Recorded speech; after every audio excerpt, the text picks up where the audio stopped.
कभी सोचा है हमारा जीवन भी उस रेत की घड़ी की भांति है जो रेत नीचे गिर चुकी है। वो हमारा अतीत है। जो अब भी ऊपर है वो हमारा आने वाला भविष्य है। और वर्तमान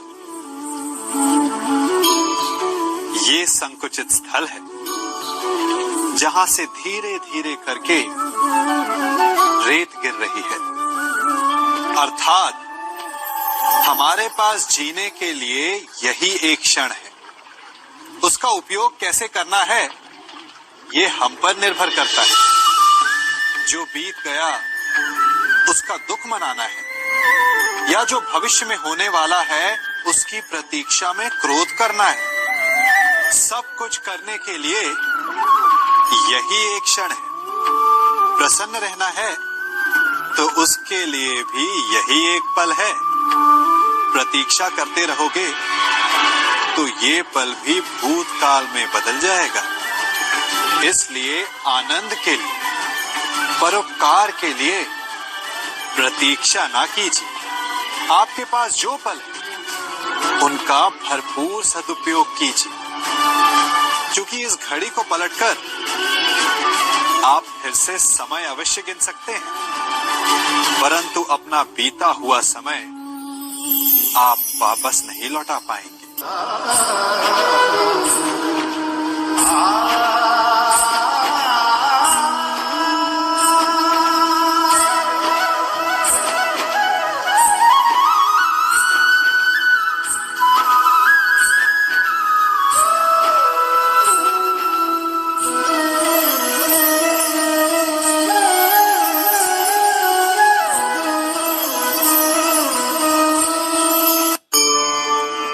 मनुष्य भी बड़ा विचित्र प्राणी है। अपनों से नीचे के स्तर के लोगों को वो हे दृष्टि से देखता है, उनका उपहास उड़ाता है, उनसे बार बार कहता है कि तुम्हारा कुछ नहीं हो सकता, तुम भविष्य में कुछ नहीं कर पाओगे। जब मनुष्य के पास धन, संपत्ति, मान होता है तो वो दूसरों का आदर नहीं करता, परंतु वो एक बात भूल जाता है कि उससे भी अधिक शक्तिशाली कोई अस्तित्व में है, और वो है समय। काल काल अपना चक्र कब बदलेगा ये कोई नहीं जानता। समय अपनी करवट कब लेगा ये कोई नहीं जानता। कोयला भी समय के साथ साथ हीरे में परिवर्तित हो जाता है। इसलिए जीवन में कभी भी किसी का भी उपहास नहीं उड़ाना चाहिए।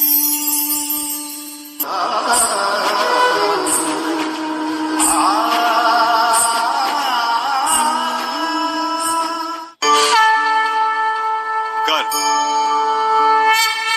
अभिमान और अहंकार, ये तीनों सुनने में एक जैसे लगते हैं, परंतु तीनों का अर्थ भिन्न होता है और परिणाम भी। तीनों का आरंभ प्रेम से होता है। स्वयं से प्रेम, परिश्रम हमारे मन में गर्व को जन्म देता है और सफलता अभिमान जगाती है। यहां तक ठीक है, परंतु जब ये भावना अहंकार बन जाती है तब वो समस्या बन जाती है, क्योंकि सबसे बुरा अंत अहंकारी का ही होता है। परंतु मनुष्य के लिए पहेली यही है कि पहचाना कैसे जाए कि अहंकार जग गया है और उसका दमन आवश्यक है। इसका उत्तर मैं नहीं, आपका मन देगा। जब तक आप स्वयं से प्रसन्न हैं, जब तक आप सबसे ऊंचा उठने का प्रयास कर रहे हैं, तब तक ठीक है। परंतु जब आपके मन में दूसरों को नीचा समझने का भाव आ जाए तो सावधान हो जाइए। क्योंकि यही अहंकार है जो वास्तव में आपको हीन कर रहा है।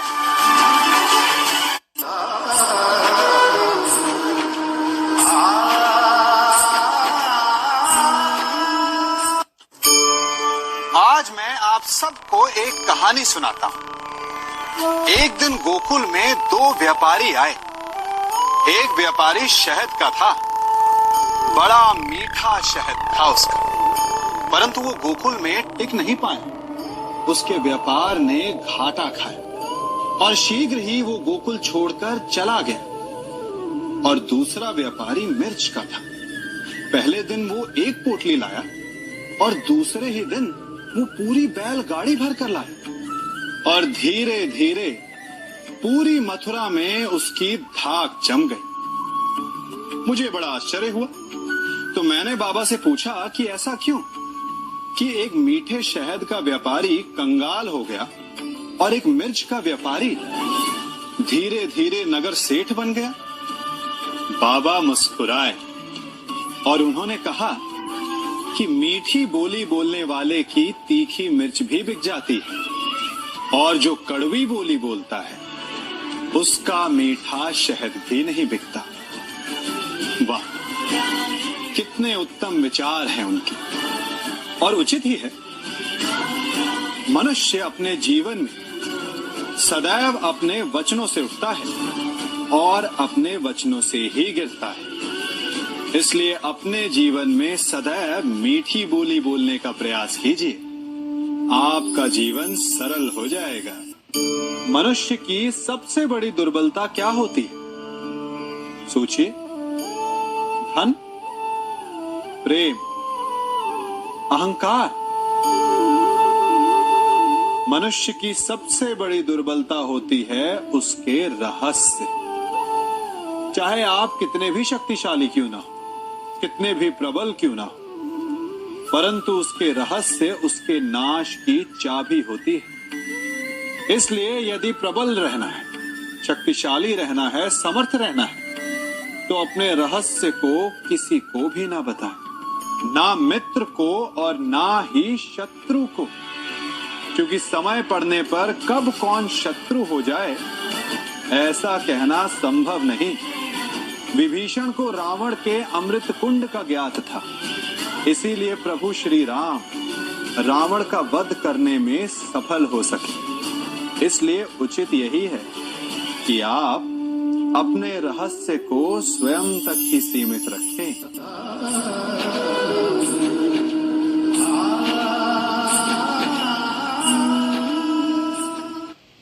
युवा अवस्था भी हमारे जीवन का कितना सुंदर काल होता है ना।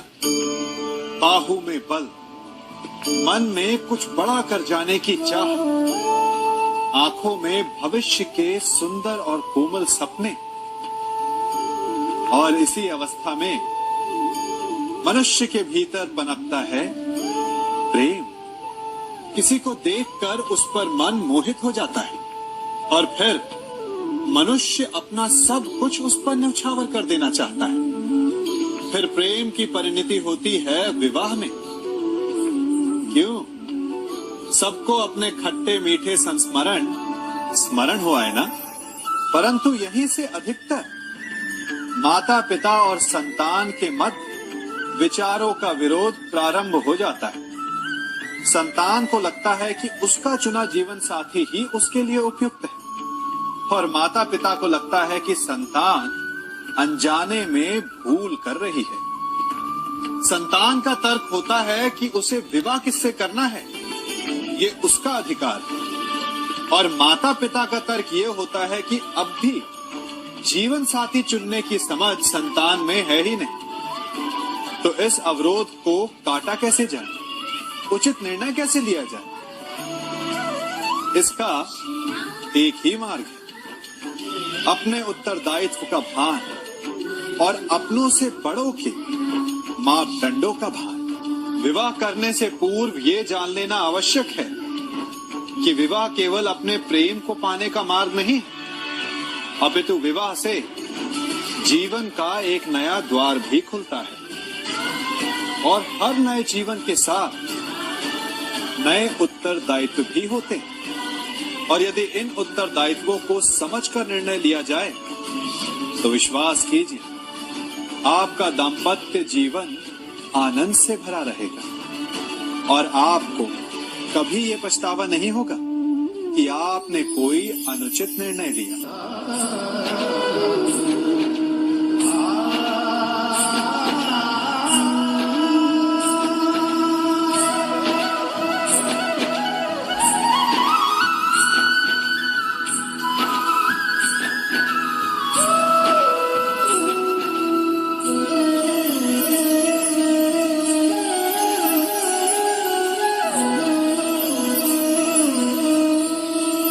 जब सागर का जल वाष्प बनकर उड़ता है तब वो हमें दिखाई नहीं देता।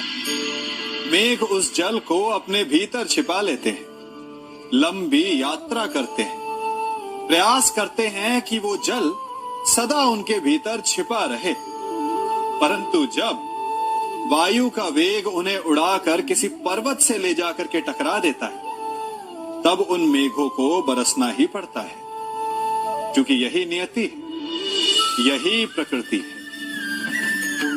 क्योंकि जल को सागर में जाकर मिलना ही है। ठीक ऐसा ही हमारे साथ भी होता है। हम सत्य अपने मन के मेघों में चाहे जितना छिपाने का प्रयास कर लें, परंतु समय की आंधी उसे वास्तविकता के पर्वत से ले जाकर के टकराकर हमारे समक्ष ले ही आती है। जिस भय के कारण आप सत्य को सामने नहीं लेकर आना चाहते, एक दिन वही भय हमारे समक्ष आकर खड़ा हो जाता है और फिर हम लाचार हो जाते हैं, क्योंकि हमने उस भय का सामना करने की तैयारी नहीं की होती। इसलिए सत्य से भागे नहीं, उसे छिपाए भी नहीं, उसे स्वीकार करें। भविष्य की बड़ी विपत्ति से बच जाएंगे।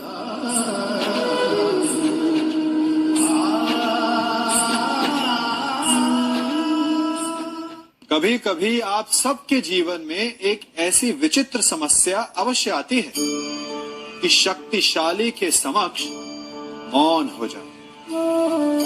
उस शक्तिशाली से विवाद करने से बचने के लिए आप मौन रह जाते। मानता हूं ऐसा करने से आप एक विवाद से बच जाते, एक संघर्ष से बच जाते, परंतु ऐसा बचाव एक बड़े संघर्ष को जन्म दे देता है।